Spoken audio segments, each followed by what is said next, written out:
What if the 1940s actually understood fantasy better than today's billion-dollar blockbusters? Before digital effects could create anything, filmmakers had to build dream worlds with painted skies, giant staircases, glowing castles, strange shadows, impossible dances, and pure imagination. So dim the lights, forget reality, and enter 20 films where the screen itself seems to be dreaming.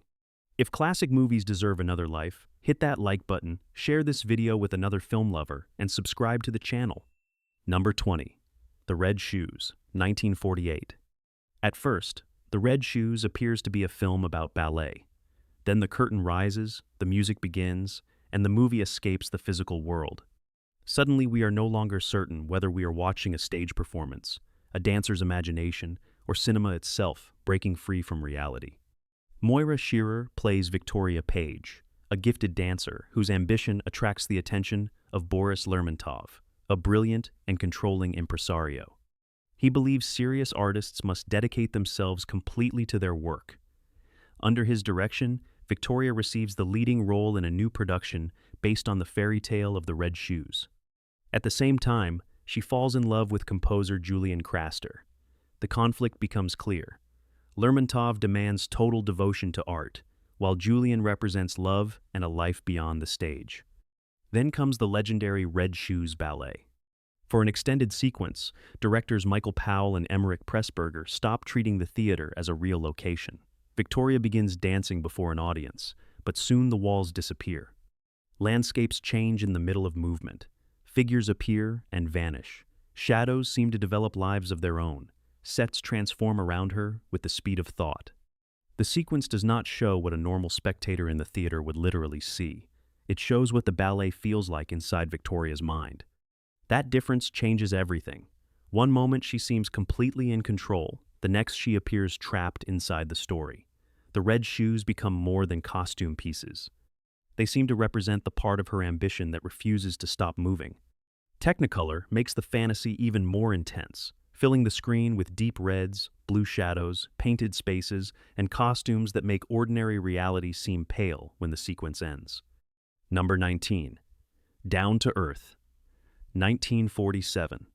High above ordinary life, the Greek muse Terpsichore discovers that humans are preparing a Broadway show that makes fun of the gods, and she is not pleased. Rita Hayworth plays the heavenly dancer, who comes to Earth disguised as performer Kitty Pendleton, so she can personally interfere with the production. Her plan becomes complicated when she starts falling for the mortal producer, whose show she originally intended to change. One dazzling highlight is the Swinging the Muses sequence, which turns classical mythology into pure musical spectacle. Nothing in this film tries to look completely real. It feels like Broadway, Mount Olympus, and a colorful Hollywood daydream all collided inside the same fantasy. And if these first two movies already transported you somewhere unexpected, subscribe now because the worlds ahead become much stranger. Share the video with someone who believes classic Hollywood created better fantasy with imagination than modern movies create with computers. Number 18. I Married a Witch, 1942. Centuries of revenge become complicated when a witch discovers that she may actually like the man she planned to ruin. Veronica Lake plays Jennifer, a spirit who returns with her father after generations of waiting. Their target is Wallace Woolley, a politician descended from the family responsible for their old punishment. Jennifer intends to destroy his happiness through magic, especially as he prepares for marriage and a promising public future. Then, a love potion refuses to follow the plan. Suddenly, the confident witch is the one overwhelmed by feelings she considered foolish. One of the movie's most memorable images is the arrival of the spirits through smoke and flame, a simple old Hollywood effect that makes the supernatural world feel playful rather than frightening. Curses, spells, and invisible forces become tools for screwball comedy, while ordinary romance becomes the truly unpredictable power. By the end, magic and domestic life have blended together so completely that falling in love seems stranger than witchcraft. Number 17. Here Comes Mr. Jordan, 1941. One heavenly mistake turns an ordinary sports story into one of the decade's cleverest fantasies. Boxer Joe Pendleton is removed from Earth too early after an inexperienced celestial messenger assumes he cannot survive an accident. The problem is that Joe was actually supposed to live much longer. Returning him becomes impossible, so the calm and mysterious Mr. Jordan must find Joe another body. He eventually enters the life of wealthy businessman Bruce Farnsworth, whose personal affairs are already full of trouble. Joe still wants his boxing career, still thinks like himself, and refuses to accept that fate should be decided by an administrative error. The celestial waiting area is one of the movie's most memorable ideas. Confused souls and supernatural officials make the impossible feel strangely routine, almost like a well-run office beyond Earth. Somehow, the film makes reincarnation, heaven, romance, and boxing fit naturally inside one gentle dream. Number 16. The Bluebird, 1940. Instead of finding fantasy in a distant kingdom, two children discover that magic may have been surrounding them all along. Shirley Temple plays Mai Tile, who journeys with her younger brother Tiltile in search of the legendary Bluebird of happiness. Their adventure moves through symbolic places, rather than normal geography, making the movie feel closer to a childhood dream than a conventional story. Familiar ideas become enchanted, mysterious figures guide the children, and different worlds represent memory, happiness, nature, and possibilities that have not yet arrived. One of its most beautiful qualities is the constant suggestion that happiness cannot simply be captured like treasure. Every magical location seems ready to provide the answer, yet the real lesson waits much closer to home. Rich color and elaborate studio design make each place look like an illustration from an old fairy tale book. Number 15. 1001 Nights, 1945. Bright colors, palace intrigue, comedy, romance, and Arabian Nights fantasy collide in this playful version of the Aladdin legend. It cheerfully mixes fairy tale Baghdad with modern-style jokes, especially through Phil Silvers, who behaves like a fast-talking comedian accidentally dropped into another century. Aladdin becomes involved with Princess Armina, while dangerous enemies struggle for power around the throne. His fortunes change when magic enters the story, pushing him from street-level trouble toward royal adventure. The genie scenes capture the innocent pleasure of seeing an impossible wish suddenly become real. Yet the strongest dream quality comes from the design. The colors are too rich, the palace is too polished, and the costumes too theatrical to feel historical. Every doorway seems capable of hiding a secret, and every street looks like it could lead into another legend. For a little while, Hollywood makes a brightly illustrated children's storybook feel completely alive. Number 14. Blithe Spirit, 1945. A harmless seance becomes a supernatural domestic disaster when novelist Charles Condamine accidentally brings his late first wife back into the house. The problem is not simply that Elvira has returned.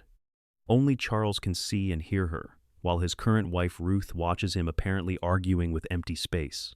That one idea creates a perfect fantasy comedy. Charles tries to answer one woman without offending the other, while Elvira behaves as though being a ghost gives her every right to interfere. The seance itself is wonderfully theatrical, with eccentric medium Madame Arcady treating contact with the spirit world like serious business. Once Elvira appears with her unusual ghostly look, ordinary marriage rules become useless. The cleverest choice is refusing to turn Elvira into a conventional monster. David Lean keeps the surroundings elegant and controlled, which makes the supernatural chaos even funnier. The result feels like a sophisticated drawing room comedy that accidentally opened a door to another dimension. Number 13. The Bishop's Wife, 1947. Sometimes paradise does not need enormous castles or mythical creatures. Sometimes it arrives wearing Cary Grant's perfectly tailored suit. Bishop Henry Brougham desperately wants to build a grand cathedral, but the project has consumed him so completely that he barely notices how distant he has grown from his wife Julia. After he asks heaven for guidance, an angel named Dudley appears.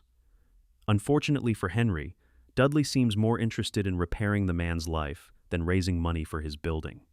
He befriends Julia, charms almost everyone he meets, and creates small moments that feel quietly miraculous. The famous ice skating sequence is especially enchanting, turning an ordinary winter outing into something light, effortless, and almost weightless. Beneath the Christmas atmosphere is a clever idea. Perhaps the miracle we ask for is not the miracle we actually need. The entire movie feels like spending an evening inside an elegant snow globe, where ordinary disappointments can still be repaired if people remember what matters most. Number 12. Cabin in the Sky, 1943. Life, temptation, and the fate of one man's future become the ingredients for Vincente Minnelli's unusual musical fantasy. Little Joe is a gambler whose bad decisions repeatedly disappoint his devoted wife, Petunia. After serious trouble interrupts one of his gambling nights, Petunia desperately prays for him. Suddenly, the story leaves normal reality behind. Heavenly representatives and Lucifer Jr. begin competing over Joe's future, giving him another opportunity to decide what kind of man he wants to become. Ethel Waters brings enormous warmth to Petunia, while Lena Horne's Georgia Brown represents the glamorous life, pulling Joe toward his old habits. Some of the most memorable scenes show unseen forces arranging temptation around Joe, almost like players moving pieces on a board. Instead of treating spiritual questions as heavy philosophy, the film turns them into musical fantasy. Heaven and temptation now stand just outside the room, waiting to see which direction Joe chooses. Number 11. The Pirate, 1948. Behind Manuela's respectable life is a fantasy she cannot stop feeding. She lives in a Caribbean town and is expected to enter a practical marriage, but her imagination belongs to the legendary pirate Makoko. To her, he represents danger, freedom, romance, and everything missing from ordinary life. Traveling performer Seraphin learns about her obsession and decides that pretending to be the famous pirate might be the easiest way to win her heart. Their scenes constantly blur performance and sincerity. The unforgettable pirate ballet pushes that idea into full dream territory, with Kelly dancing and leaping through a stylized world of smoke, flame, color, and exaggerated adventure. It is not meant to resemble real danger. It is Manuela's fantasy version of danger, where everything looks more exciting than ordinary life. Vincente Minnelli builds a world where imagination keeps overpowering reality. Manuela wants a legend, Seraphin wants to become one, and Hollywood gives both of them a stage large enough for the fantasy to almost come true. Number 10. Yolanda and the Thief, 1945.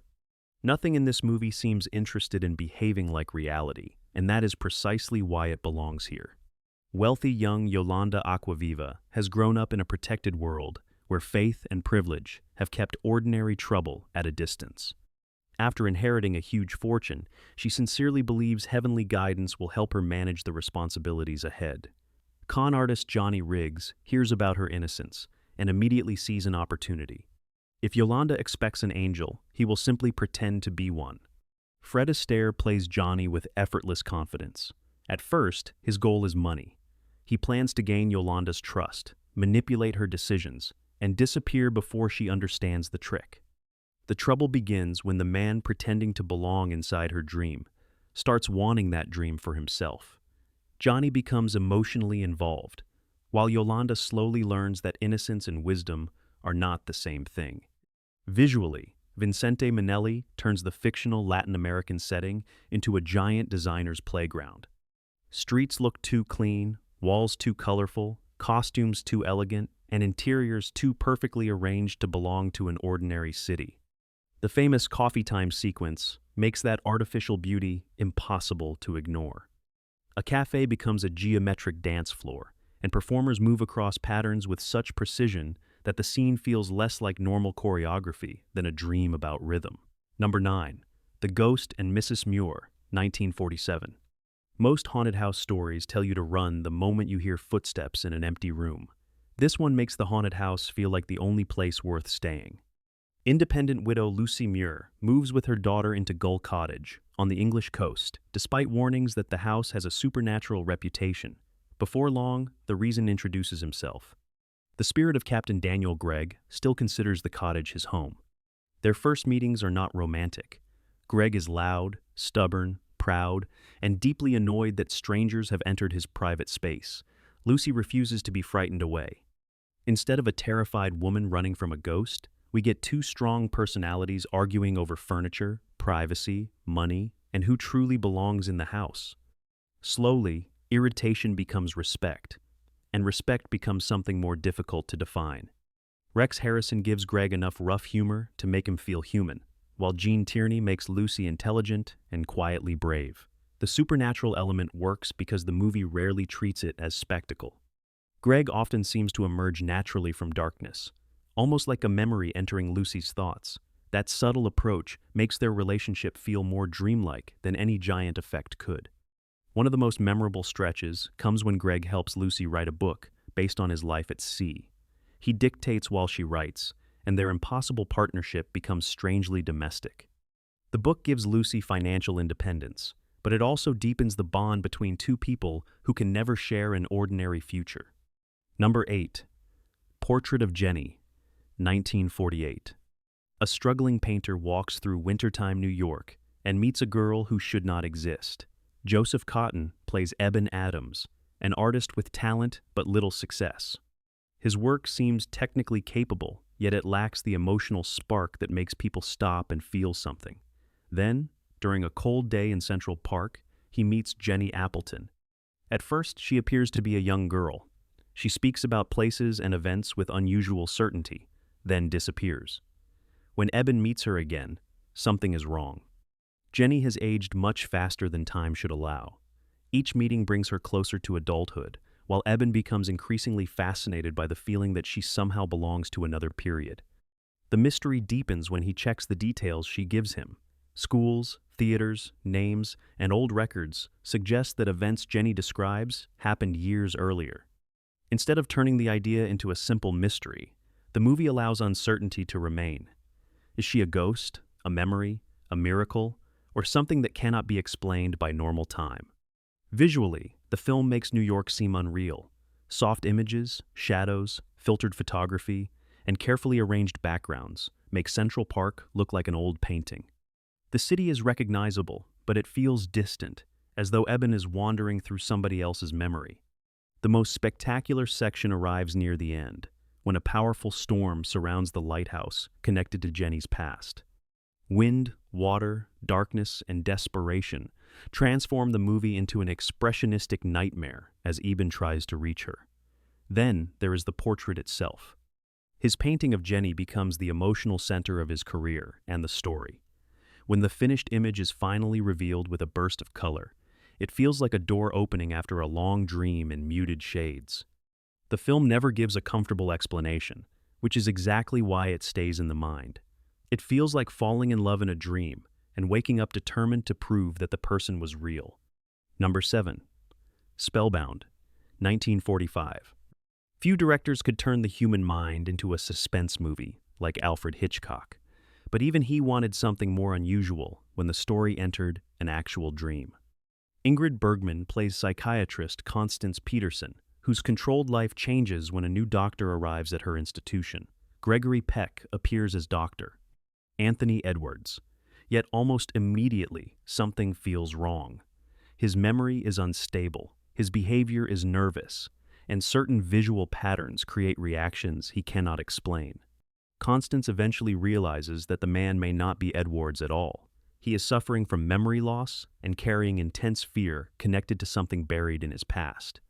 She becomes determined to discover what happened, turning psychology into detective work. Every forgotten detail, strange reaction, and dream image becomes a possible clue. The famous dream sequence is the reason Spellbound belongs so high on this list. Hitchcock did not want the usual misty Hollywood dream. He wanted everything sharp, unnatural, and impossible.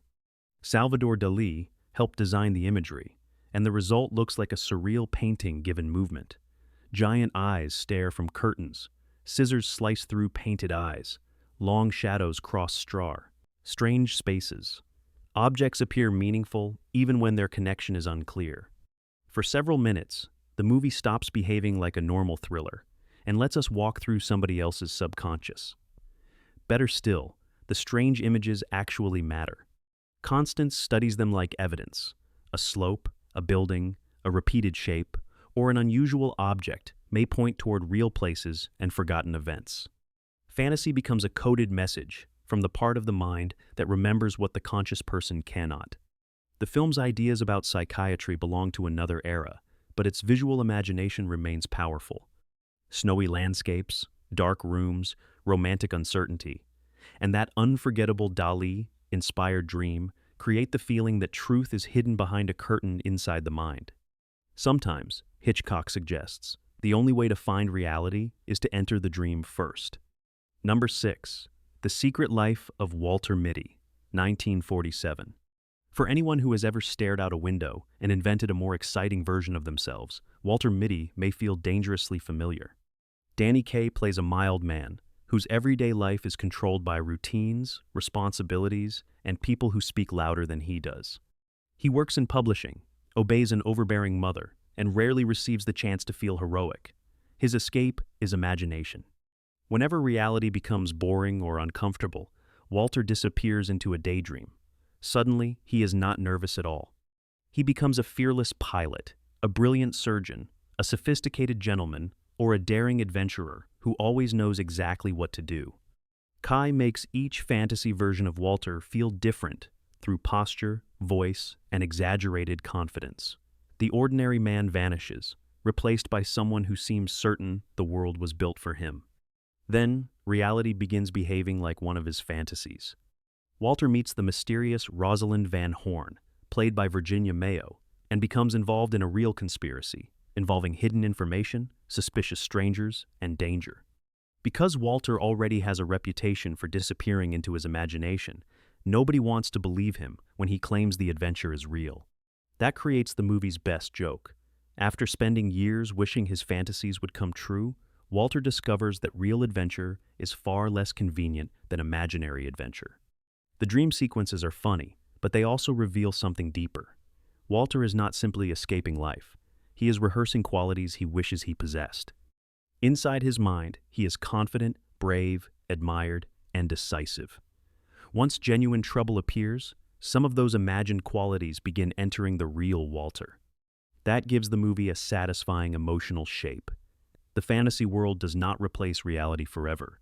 It teaches Walter how to face it. Sometimes the heroic person we pretend to be in our dreams is not completely invented. Sometimes that person is waiting for us to become brave enough to let them out. Number 5. Fantasia, 1940. Forget normal storytelling, because Fantasia asks something much stranger. What if classical music could dream in pictures?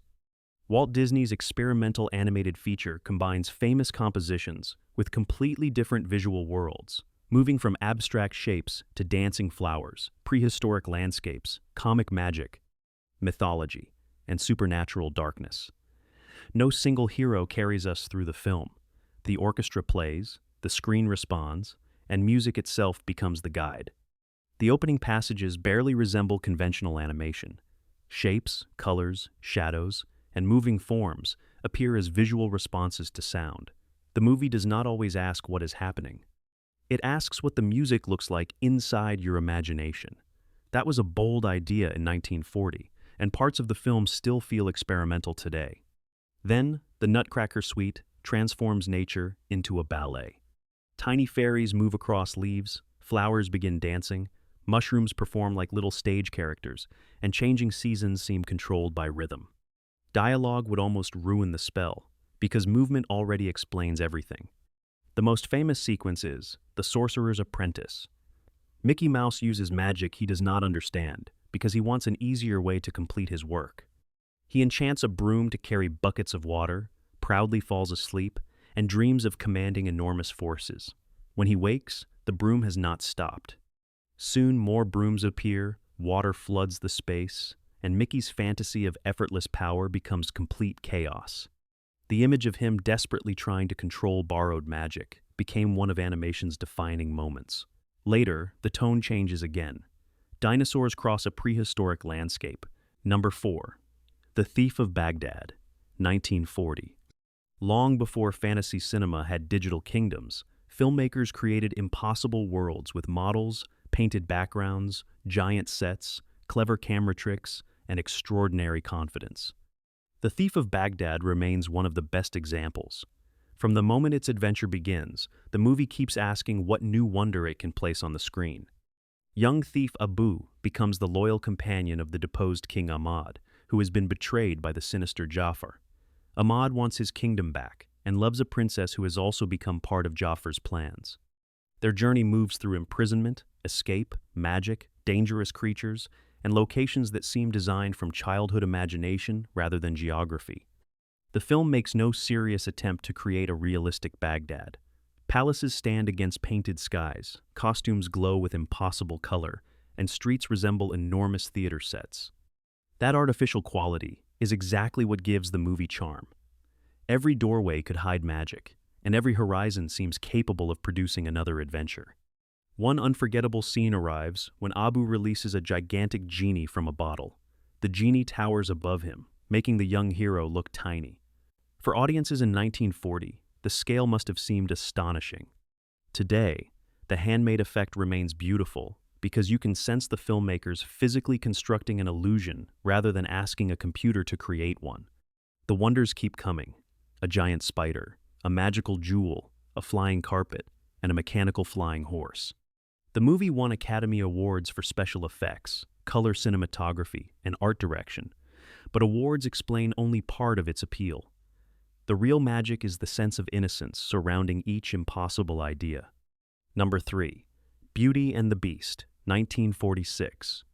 The moment Belle enters the Beast's castle, ordinary reality quietly disappears. Jean Cocteau does not need an enormous explosion to announce that we have crossed into another world. That castle may be one of the greatest dream spaces ever placed on film. The familiar story follows Belle, who becomes connected to the mysterious Beast after her father enters the forbidden castle. To protect her father, she agrees to remain there. At first, she sees the Beast as frightening and unpredictable. Slowly, she discovers loneliness, sadness, and gentleness beneath his appearance. Jean Marais gives the Beast remarkable humanity. The makeup is elaborate, but his eyes and careful movements reveal someone trapped by the same magical world that frightens Belle. He can be powerful one moment and painfully vulnerable the next. Cocteau treats the fairy tale less like children's entertainment and more like poetry photographed in motion. Belle sometimes seems to glide through corridors rather than walk. Curtains move without visible hands. Reverse photography turns ordinary movement into apparent magic. None of these effects is technically enormous, yet together they create a place that feels governed by subconscious rules. One unforgettable image comes when Belle first moves through the castle while living candelabra extend from the walls to light her path. The arms have no visible bodies, and nobody stops to explain them. The sight is elegant, beautiful, and slightly unsettling at the same time. That mixture defines the film. Beauty and fear are constantly sharing the same room. The magic mirror deepens the feeling that objects have emotional power. It does more than reflect a face. It becomes a window toward what characters hope or fear to see. The castle works in a similar way, almost like a physical expression of the Beast's loneliness. Number 2. The Canterville Ghost, 1944. Imagine moving into an ancient English mansion and discovering that its oldest resident has been wandering the halls for centuries. Charles Laughton plays Sir Simon de Canterville, a ghost cursed to remain at the estate after failing to prove his courage long ago. During wartime, American soldiers arrive at Canterville Castle, and Simon expects to terrify them with the usual haunted house tricks. Instead, his new guests are often more amused than frightened. That reversal gives the movie much of its charm. Simon eventually becomes connected with a young soldier who may finally help him correct the disgrace that has followed him for generations. One of the funniest scenes comes when the supposedly frightening spirit prepares a grand appearance, only to discover that nobody is reacting properly. Huge rooms, shadowy corridors, suits of armor, and Laughton's theatrical frustration make the mansion feel separated from ordinary reality. Beneath the comedy is a surprisingly warm story about courage, redemption, and getting one final chance to repair the past. Number 1. A Matter of Life and Death, 1946. Could any 1940s movie create a bigger dream world than one where a man literally argues with eternity for permission to remain alive? A Matter of Life and Death begins with a situation that should feel tragic. Yet, Michael Powell and Emmerich Pressburger immediately transform it into something romantic, strange, and almost magical. David Niven plays British pilot Peter Carter, whose damaged aircraft is falling from the sky. He has no parachute and believes he has only minutes left. Through his radio, he speaks with June, an American operator he has never met. Peter thinks these may be his final words, so he speaks with the honesty of someone who has nothing left to hide. June can only listen from the ground. Then, Peter survives. According to a celestial conductor who later appears, that survival was actually an error. Peter was supposed to arrive in the next world, but a mistake in the fog allowed him to remain on Earth.